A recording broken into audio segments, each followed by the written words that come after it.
नमस्कार दोस्तों, मेरा नाम है डॉक्टर ताहिर। मैं एक consultant psychiatrist, de addiction expert और सेक्सोलॉजिस्ट हूं। मैं दिल्ली के अंदर कार्यरत हूं।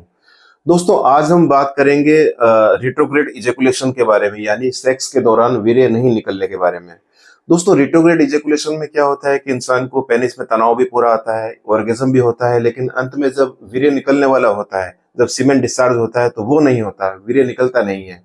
तो इसे हम ड्राई ऑर्गेज्म भी बोलते हैं। तो ये जो वीर्य और यूरेथ्रा से निकलना होता है, ये बाहर नहीं निकलकर उल्टा चला जाता है और जो हमारी पेशाब की थैली होती है, यूरिनरी ब्लैडर, उसके अंदर जाकर जमा हो जाता है।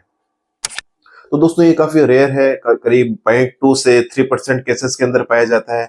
अब हम बात करते हैं इसके कुछ कारणों की।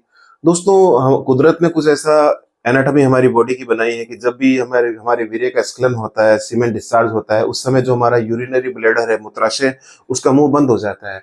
तो यूरिनरी ब्लैडर की जो नेक होती है, उस पर एक स्फिंक्टर होता है जो कि बंद हो जाता है, जिससे क्या होता है कि सेक्स के समय जो वीर्य है, यूरेथ्रा से बाहर निकल जाता है।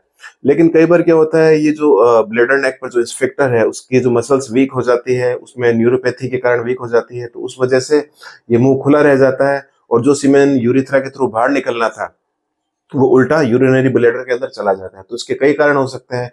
जैसे मान लीजिए किसी इंसान को कुछ बीमारी होती है, जैसे कि मल्टीपल स्क्लेरोसिस, उसकी वजह से न्यूरोपैथी हो गई हो, या फिर किसी की प्रोस्टेट की सर्जरी हुई हो, जैसे ट्रांसयूरेथ्रल रिजेक्शन ऑफ प्रोस्टेट, उसके अंदर भी ऐसा हो सकता है।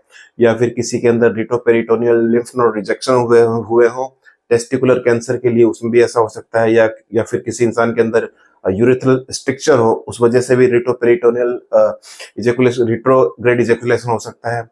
और दोस्तों, मान लीजिए किसी इंसान के अंदर एंटीसाइकोटिक, एंटी डिप्रेशन मेडिसिन चल रही है, तो उनमें भी कई केसेस में कई पर्टिकुलर ड्रग के कारण रिट्रोग्रेड इजेकुलेशन हो सकता है। और मान लीजिए किसी के अंदर डायबिटीज है, काफी अनकंट्रोल्ड कंडीशन के अंदर है, तो उसमें भी न्यूरोपैथी की वजह से ये रिट्रोग्रेड इजेकुलेशन हो सकता है। तो दोस्तों, ये तो थे कुछ कारण। अब हम बात करते हैं दोस्तों, इसका हम पहचानेंगे कैसे। मान लीजिए किसी इंसान ने सेक्स स्टार्ट किया, तो उसका लिंग में इरेक्शन भी प्रॉपर आएगा, उसके अंदर पूरा तनाव आएगा, उसे ऑर्गेज्म भी महसूस होगा, लेकिन अंत में वीर्य बिल्कुल भी नहीं निकलेगा और वीर्य उल्टा मूत्राशय में चला जाएगा। अब दोस्तों, इसके कारण कई बार ये कॉम्प्लिकेशन होती है कि फीमेल पार्टनर भी मजाक उड़ा देती है अपने पार्टनर की कि तुम्हारा तो निकलता ही नहीं है, अपना इलाज करवाओ, जिससे मरीज काफी एंजाइटी, डिप्रेशन में चला जाता है। और जो सबसे बड़ा इसका साइड इफेक्ट है, वो है कि इंसान इनफर्टाइल हो जाता है, वो बच्चे पैदा करने की क्षमता नहीं रख पाता है, क्योंकि उसका वीर्य ही बाहर नहीं निकलता। तो फिर अंडे का फर्टिलाइजेशन कैसे होगा? तो इसलिए ऐसा इंसान सेक्स तो कर लेता है, लेकिन वो बच्चे पैदा नहीं कर पाता। तो दोस्तों, इसलिए आपको जब भी इसकी पहचान करनी हो, तो वैसे तो क्लिनिकल इसका डायग्नोसिस हो जाता है, लेकिन फिर भी मान लीजिए इंटरकोर्स किसी इंसान ने किया, उसका सीमेन नहीं निकला, तो उसके बाद हम जब उसके यूरिन का टेस्ट करते हैं, तो यूरिन के अंदर सीमेन पाए जाते हैं, तो जिससे पता चल जाता है कि ये रिट्रोग्रेड इजेकुलेशन का केस है। अब दोस्तों, हम बात करते हैं इसके ट्रीटमेंट की। तो दोस्तों, ट्रीटमेंट जो होता है अधिकतर कारणों पे डिपेंड होता है। मान लीजिए किसी इंसान को न्यूरोपैथी हुई है इस फैक्टर की, तो इस फैक्टर को जैसे डायबिटीज के कारण हुई है, तो शुगर को कंट्रोल करना होता है। और मान लीजिए किसी पर्टिकुलर सर्जरी के कारण, जैसे कि प्रोस्टेट की सर्जरी के कारण, या फिर एनल रीजन की सर्जरी के कारण, या फिर रिटोपेरिटोनियल रिजेक्शन के, लिम्फ नोड रिजेक्शन के कारण जो इंस्पेक्टर है वो कमजोर हो गया, तो उसके लिए उसकी एक्सरसाइज करनी होती है। जैसे कि इसके अंदर सबसे इंपॉर्टेंट है कीगल एक्सरसाइज, जिसके अंदर हम क्या करते हैं कि जब हम यूरिनेट कर रहे होते हैं, तो अचानक से हम जो पेशाब को रोकते हैं, या मान लीजिए हमारा गैस पास करने की जब डिजायर होती है, तो अचानक से हम वॉलंटरीली गैस को रोकते हैं, तो उस समय हमें फील करना है हमारी एनस की कौन सी मसल कॉन्स्ट्रिक्ट हुई है। और जिस समय अचानक से हमें पेशाब आ रहा हो और हम पेशाब करते हैं, तो अचानक से हम अगर पेशाब को रोकें, तो हमारी कौन सी मसल कॉन्स्ट्रिक्ट हुई है, उसे हमें पहले फील करना है, फिर उसी मसल को 10 सेकंड के लिए कॉन्स्ट्रिक्ट करना है और 10 सेकंड के लिए रिलैक्स करना है, फिर 10 सेकंड के लिए कॉन्स्ट्रिक्ट करना है, फिर 10 सेकंड के लिए रिलैक्स करना है। तो ऐसा करीब 10 से 15 बार करें और दिन में करीब 3 से 4 बार करें। ये हम बैठकर भी कर सकते हैं, लेटकर भी कर सकते हैं। तो इसे हम बोलते हैं कीगल एक्सरसाइज। जिससे क्या होता है कि हमारा जो जो इंस्फेक्टर है वो काफी मजबूत हो जाता है, जो खुला रह जाता है, और वीर्य ब्लैडर में चला जाता है, तो इंस्फेक्टर मजबूत हो जाता है और सेक्स के समय बंद हो सकता है। इसके अलावा जो हमारा पेल्विक फ्लोर है, उसकी मसल्स भी इसमें काफी स्ट्रेंथन हो जाती है, उससे भी रिट्रोग्रेड इजेकुलेशन में काफी हमें मदद मिलती है। इसके अलावा इससे हमें शीघ्र पतन की बीमारी में भी काफी मदद मिलती है।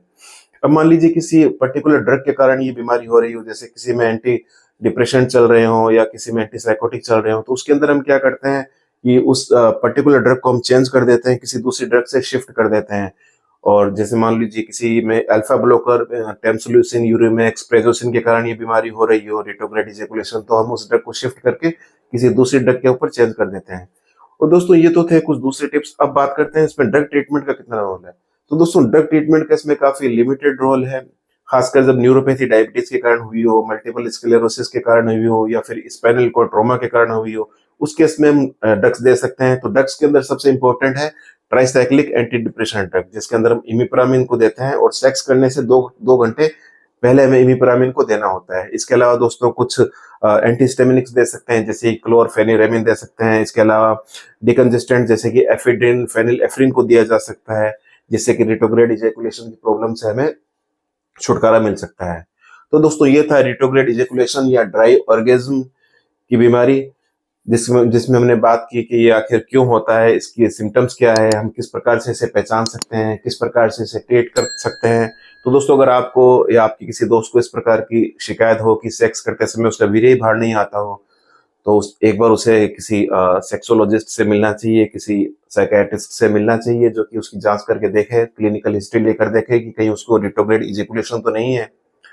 तो दोस्तों उम्मीद करता हूँ ये वीडियो आपको पसंद आएगा। आप मेरे चैनल को लाइक करेंगे, सब्सक्राइब करेंगे और इस वीडियो को शेयर करेंगे। तो दोस्तों आज के लिए इतना ही, फिर मिलेंगे एक नए वीडियो के साथ। तब तक के लिए नमस्कार।